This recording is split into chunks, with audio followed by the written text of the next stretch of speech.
Federal law allows citizens to reproduce, distribute, or exhibit portions of copyrighted motion pictures, videotapes, or video discs under certain circumstances without authorization of the copyright holder. This infringement of copyright is called fair use, and is allowed for purposes of criticism, news, reporting, teaching, and parody. This means you! We are going to get political in this review, which means, oh boy, we're talking about race, as this is a very hot-button issue right now. Why, I hear you ask? Well, simply put, it's 2016, and people are very touchy nowadays, as no one is satisfied with the rights that they have, and want to take rights away from others, playing more race cards than one deck can hold, getting people fired, taking out political rallies, and destroying universities. Now that said, this episode isn't the absolute worst that could have been done. It's bad, yes, very bad, but they could have done it 1,000 times worse than what they did, and they certainly deserve credit for that. So this episode of Family Guy starts with the guy sitting on the couch in the front yard. Later, Peter sees the couch was stolen and decides to start a community watch with Joe, Quagmire, and Cleveland. One night, while Peter's out on the job, he sees a shadowy figure trying to break into Cleveland's house, so Peter shoots him, thinking that it's a robbery. But it turns out it's just Cleveland Jr., Cleveland's son. This is where we'll start the review. The doctor comes in with the description of the family as brown, just as a cheap shot as a racist joke, when Peter comes in to apologize. Cleveland and his wife call Peter a bigoted racist. And here's the thing, though. Cleveland Jr. was going through the window so they could save air conditioning because Cleveland wanted to save money for air conditioning. This puts Cleveland in the wrong for the story, as he can't let his own son go through the fucking door, and Mrs. Brown even more so in the wrong for assuming Peter is a racist because he's white. This is where the politics comes in, as this is very similar to the Baltimore riots that happened last year as the whole cops versus black argument started. The setup was Peter saw a shadow breaking into Cleveland's house. When it reached into its jacket pocket, Peter shot. Now, to be fair, I don't see why Peter didn't shine a flashlight on the shadowy figure. I suppose it's because he's an idiot, and we all know he's an idiot. Hell, even Cleveland at the end of the episode explains that, yes, he knows Peter shot him because he's an idiot.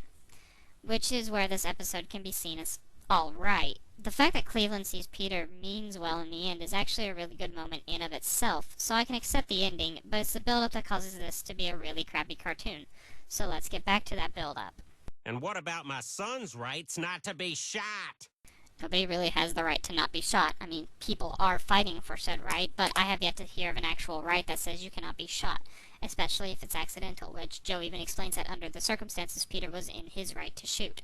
But of course, due to Cleveland Jr. being black and Peter being white, of course, Peter is labeled as the racist, despite the fact it alone was pretty close-minded and bigoted to assume that Peter shot Jr. just because he was black. Especially since Peter was here to apologize, putting Cleveland in way more of a wrong than Peter is in this situation. Yet the whole episode wants you to feel like Peter is in fact the racist, and it shows that it does because the whole town of Quahog is against him just the next scene. Hell, Peter even tries to make it up to Cleveland again with beer and cigarettes, before it turns into a Molotov cocktail that he throws into Cleveland's house as just another cheap excuse to try to put Peter in the wrong, even going so far as to arrest him. We then get to Peter Schmidt, Lois's father, who hires a lawyer to make Cleveland Jr. look out to be a thug. And while this tries to shed some light on the situation, it only makes Peter look out to be a bigger dick of the scenario. At this point, it's impossible for either side to win, especially since it ends on a fucking throwaway gag that causes everyone to drop the whole thing because black-on-black violence or some shit like that. This episode, again, does well with the race thing. It does handle the scenario well enough to be both realistic and interesting. I just wish that Cleveland was also put into a bad light here as well as Peter, which is what makes me so angry at this episode. No matter what Peter did to try to make it up to Cleveland, he wound up looking bad in the end. There was just no winning for him. I feel like this episode was just more to throw racist joke after racist joke at the screen, and not really caring to write anything worth merit when boiled down. All the episode is, just one big racist joke. I wouldn't fault it for doing racial humor, as I for one think it's okay, but when that's all your episode is based around, I'm sorry, but you fail at making even the simplest of stories. Thank you for watching this video. If you guys liked it, give it a thumbs up. If you guys want to see more, you can hit that subscribe button, and I'll see you next time.